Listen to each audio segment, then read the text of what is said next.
حضور جب گھر تشریف لے جاتے تو صحابہ تو بیٹھی مسجد نبوی میں رہتے، دور دور سے آئے ہوتے اور حضور سے دین لینا ہوتا انہوں نے. تو آقا کریم نے اگر واپس تشریف لانا ہوتا تو حضور اپنے موزے مبارک، اپنے نالین وہیں دروازے پہ چھوڑ دیتے. تو اس کا مطلب یہ ہوتا، اشارہ سائن یہ ہوتا کہ میں ابھی آیا. اور اگر حضور نے جا کے استراحت فرمانی ہے، دیر کے بعد تشریف لانا ہے، ایک نماز کے بعد گئے اب دوسری نماز کے وقت ہی آئیں گے، تو حضور نالین سمیت تشریف لے جاتے. تو جب حضور کے جوڑے پڑے ہوئے تو صحابہ سمجھتے کہ وہ آنے والے ہیں، تو پھر ان کی نظریں دروازے پہ لگی رہتی. تو اچانک جب حضور آتے تو وہ یہ لفظ بولتے، خرجنا رسول اللہ. کبھی کہتے کہ حضور طلوع ہوئے، کبھی یہ بھی کہتے طلع علینا، ہمارے اوپر طلوع ہوئے. تو یہ مختلف روایات حدیث میں ملتے ہیں. تو یہ کیا کہتے ہیں سنو ذرا. حضرت ابو شریح الخزاعی رضی اللہ تعالی عنہ فرماتے ہیں، خرج علینا رسول اللہ صلی اللہ علیہ وسلم فقال، حضور تشریف لائے، ہمارے درمیان جلوہ فراز ہوئے. فقال، اور ارشاد فرمایا، الیسا تشہدون اللہ الہ الا اللہ وانی رسول اللہ، تم گواہی دیتے ہو کہ اللہ کے علاوہ کوئی معبود نہیں ہے اور میں اللہ کا رسول ہوں. قالوا بلا، سب نے کہا کیوں نہیں. یعنی مطلب کیا کہ میں جب اللہ کا رسول ہوں تو پھر جو کہہ رہا ہوں اس کو غور سے سنو. اب ذرا دیکھیے کہ حضور نے یہ کہہ کے ایسا ماحول پیدا کر کے کہا کیا. اب اس کہنے پہ قربان. حضور نے ارشاد فرمایا، یہ اللہ کی کتاب قرآن مجید، اس کا ایک سرا تمہارے ہاتھ میں ہے. یعنی یہ اللہ کی لٹکتی ہوئی رسی ہے قرآن مجید، اور لٹکتی جو رسی ہوتی ہے اس کے دو سرے ہوتے ہیں نا. تو کہا اس کا ایک سرا اللہ کے ہاتھ میں ہے اور دوسرا سرا تمہارے ہاتھ میں ہے. اللہ اکبر. فتمسکوا، اس کو مضبوطی سے پکڑ لو. دیکھیے یہ لائٹ جل رہی ہے نا، اس کے اندر تار لگی ہوئی ہے. تار کا ایک سرا مین پاور ہاؤس سے جڑا ہوا ہے اور دوسرا سرا اس لائٹ سے جڑا ہوا ہے.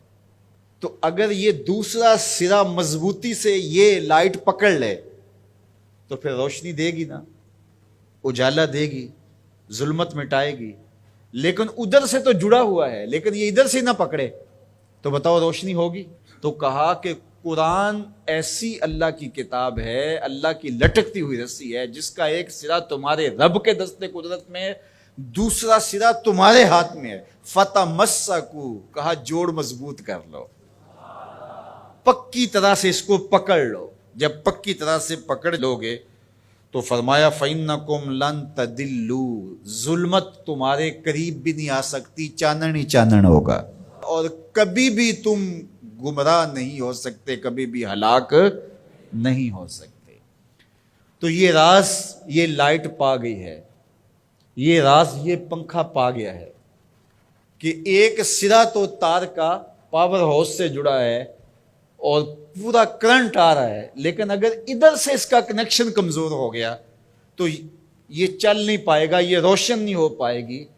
قرآن اللہ کی وہ لٹکتی ہوئی رسی ہے جس کا ایک سرا تو رب کے دستے کرم میں ہے اور دوسرا سرا جو ہے وہ فرمایا تمہارے ہاتھ میں ہے، اور جب اس کو زور سے پکڑا ہوا ہو تو روشنی ہوگی نا.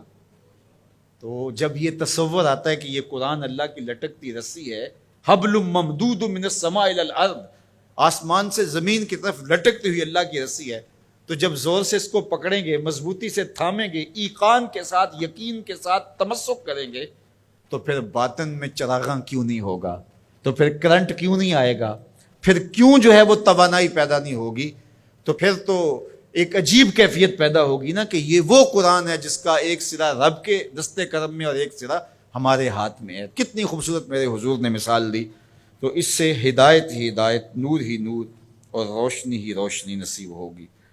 اچھا، اس عنوان سے صرف ایک روایت سن لیجئے. حضور نے ارشاد فرمایا، حضرت عبداللہ ابن عباس رضی اللہ تعالیٰ عنہ کی مرویات سے ہے، حضور نے ارشاد فرمایا کہ جس نے فساد امت کے دور میں میری ایک سنت کے ساتھ تمسک اختیار کیا، میری ایک سنت کو مضبوطی سے پکڑ لیا، جب فساد بپا ہوگا، جب میری سنتوں کو توڑا جا رہا ہوگا، دین کی قدردانی نہیں ہوگی، لوگ دین کی پرواہ نہیں کریں گے، خواہشات کے غلام بن جائیں گے، اس زمانے میں جس نے میری ایک سنت کو مضبوطی سے پکڑ لیا، میرے اور آپ کے آقا و مولا فرماتے ہیں اللہ اسے 100 شہیدوں کا ثواب عطا فرمائے گا۔